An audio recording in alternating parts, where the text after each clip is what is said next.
Are you gonna get off of me? No. That's fine. Hello again, friends. This week I thought it'd be fun to do a tutorial showing how I make my pins, specifically the wooden pins. I've had a lot of people ask how I make them, and I've actually switched from making as many polymer clay pins to using this method instead, just because it's a little bit easier for me. I wouldn't say it is necessarily faster unless I'm making a lot of the same thing, because there is still a lot of work that goes into it, and I'm going to show you what I do. So the wooden pins use a laser cutter to cut out the shapes, and to set that up I have to create an Illustrator file with the design that I want to have cut. This taper that I had planned, I actually already made the design for previously for the capybara, so unfortunately I don't really have a recording of me making that design. But here what you're seeing instead is the concept art for it using Illustrator. Had I been making this the first time, it would just be the silhouette of the capybara or the tapir. And I would take that image over to the laser cutter, import it into the program, and then have the laser cutter cut it for me. I have some old footage of the laser cutter cutting these bird designs, so you can get an idea of what it would look like. When it comes back from the laser cutter, you get something that looks like this. Many little pieces that are ready to be used, really. You could go ahead and directly paint onto these, but usually I prime them a little bit, and for the capybaras I actually sanded them. So here we go. I had been sanding them by hand before, but it was taking a really long time. So I eventually invested in this Dremel 4000, which is a rotary tool. And what it does is it helps speed up the process of sanding, really. It has a lot of different attachments that you can use for etching and stuff like that, but I've only ever used the sanding tool.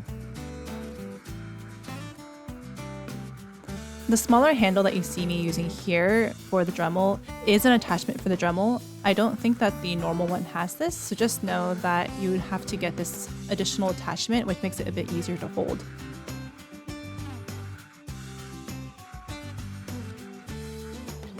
I don't sand down the edges of all of my pins because I do kind of like the harder edges for some of them, but with the capybaras and the tapirs, I thought that they'd look kind of nicer, more round and smooth, like the character, so that's why I'm taking this extra step for these ones.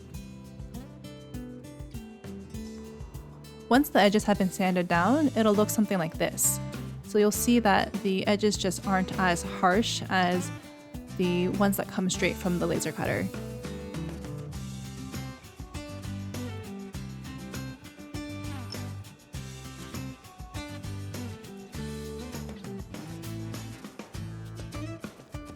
The next thing I like to do is paint the back of the pins black. I feel like it just kind of gives it a more finished look when it's done. I use acrylic paint on all of my pins because when it dries, it becomes like a hard plastic, making it stronger and more durable.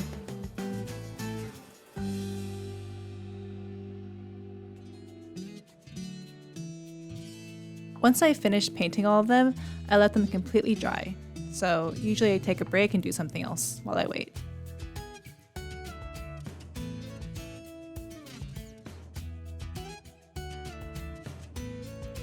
Once they've dried, I use this Gorilla clear glue to put the pins onto the back of them.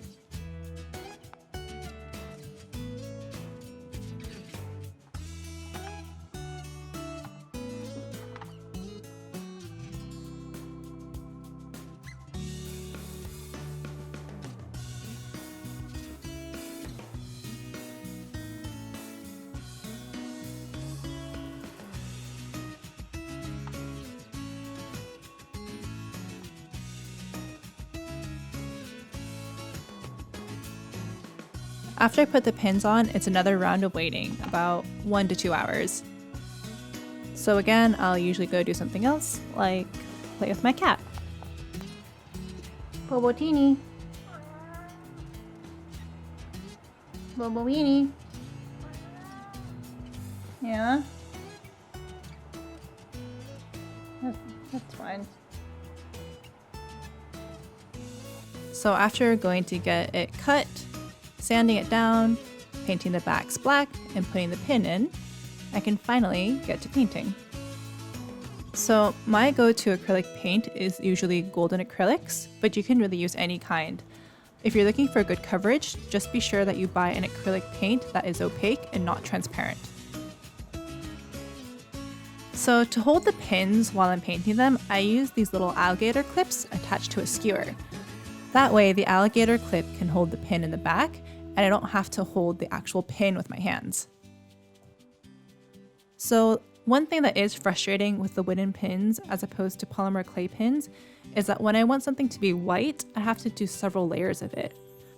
So I didn't show it here, but I've actually done 3 to 4 coats of white because for some reason when I paint white on these wooden pieces, there's this strange yellow tint that can sometimes come through, so it needs several layers of white paint.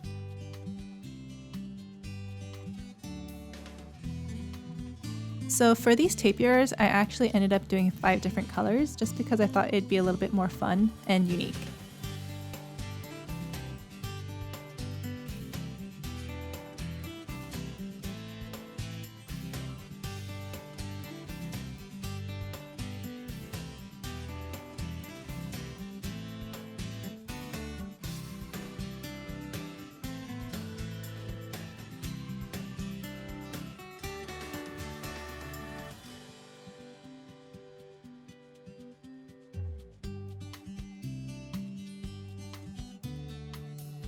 Sometimes when I'm feeling impatient, I'll use a hairdryer just to speed up the process.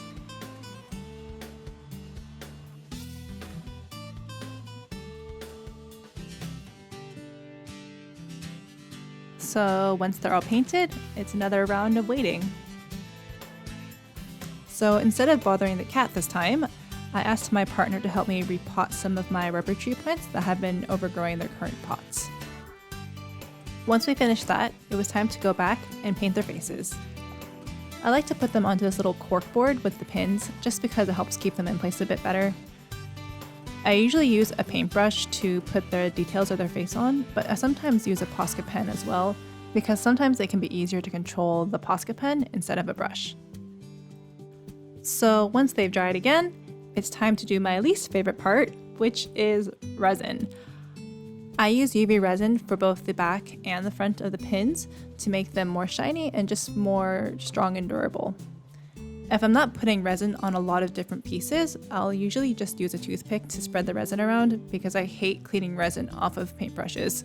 I'll use a UV lamp for my pins so that they can fully cure, or if it's sunny, I'll leave them outside.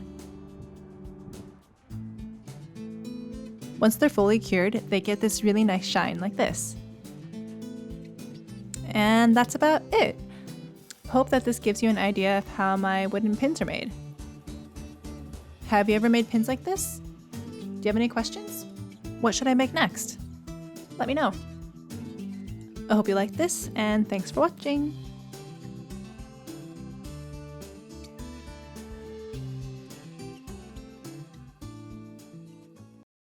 Damn it, I have a band-aid on my finger now.